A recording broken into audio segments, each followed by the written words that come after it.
Wow, thank you. You know, he did remind me about that meeting a long time ago. I had forgotten that till you reminded me. But thank you, Mayor Keller, and I so appreciate your very, very kind introduction and your hospitality and allowing us to host the kickoff of this campaign here in your great village. I've had an opportunity to work side by side with the mayor.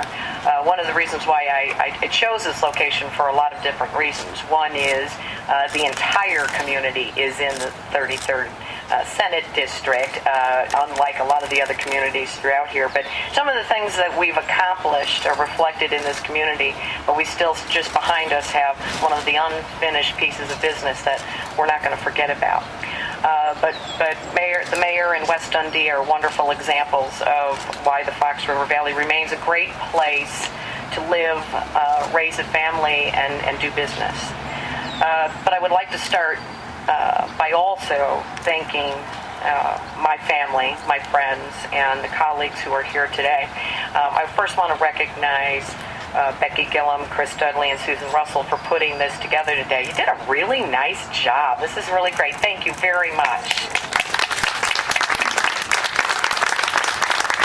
And I especially want to thank my husband, John, and our children, Kate, and her husband, Mitch, and Courtney and Garrett, and our grandchildren. This is the emotional part for me because this is what it's all about. Abigail and her brand new baby sister, who is a week old today. They're the reasons why I do this. It's our families who sustain us. For those of us who are in public service, it's family members that are asked to make the sacrifice. They are asked to deal with public scrutiny, the long hours at work, and the rigors of the campaign trail.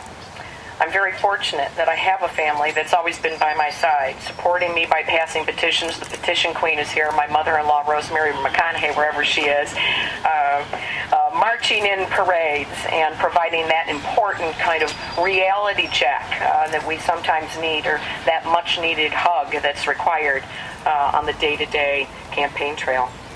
As the Illinois campaign season kicks off in earnest, we've been hearing so much about the gloom and doom from many of our candidates, about how Illinois is being led over the cliffs of despair, and how we are at the bottom of every imaginable list and category when it comes to the business of government.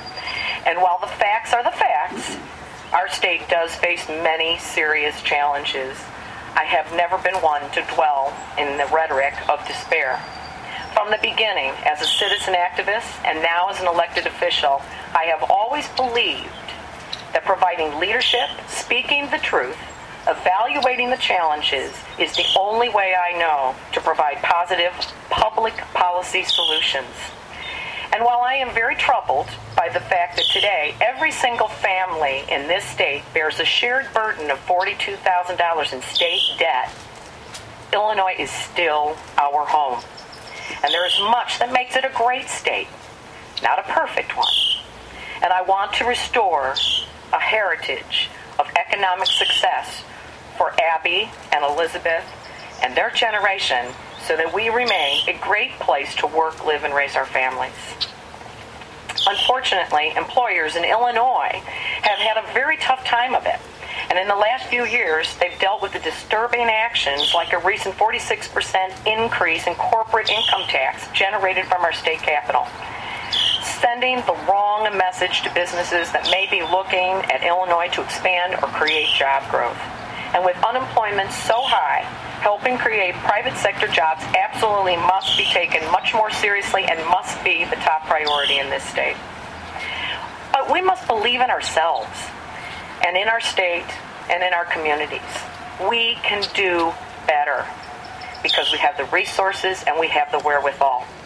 We're an economic powerhouse that has much untapped potential. We're a global manufacturing capital that should no longer be taken granted for those who make things while creating middle-class jobs. We're a rising technology power that needs some encouragement to hit light speed.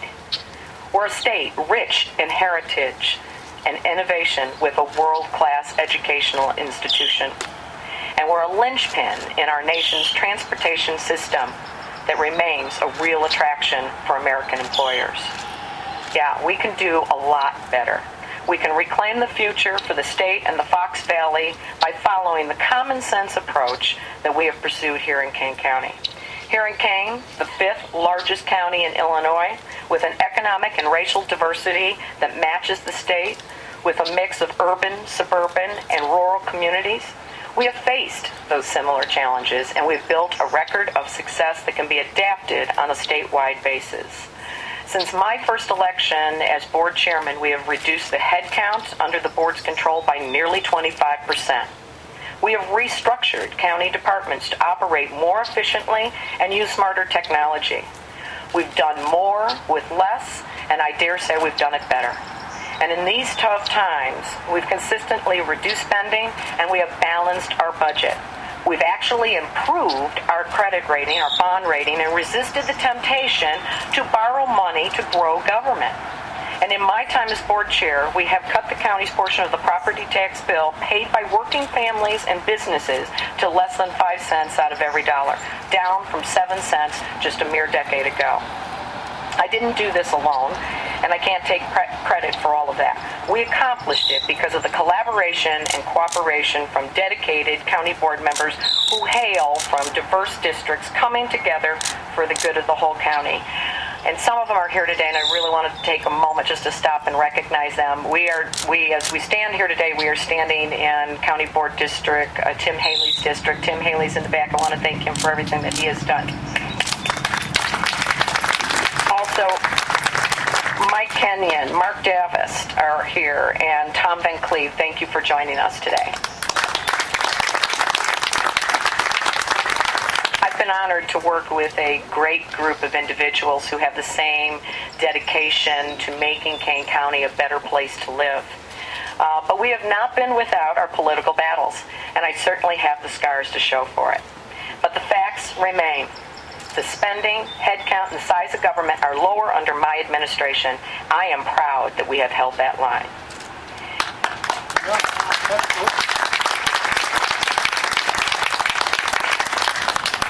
Kane County government is on rock-solid financial footing at a time when other local governments are on the verge of bankruptcy and borrowing money as fast as they can spend it.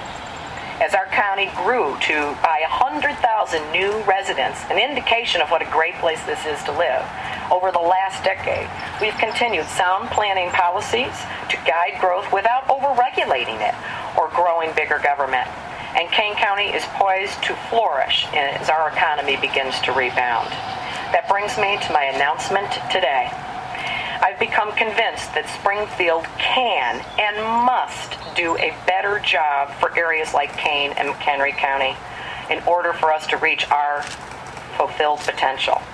Therefore, I have decided that I will seek the Republican nomination for the 33rd State Senate District in 2012.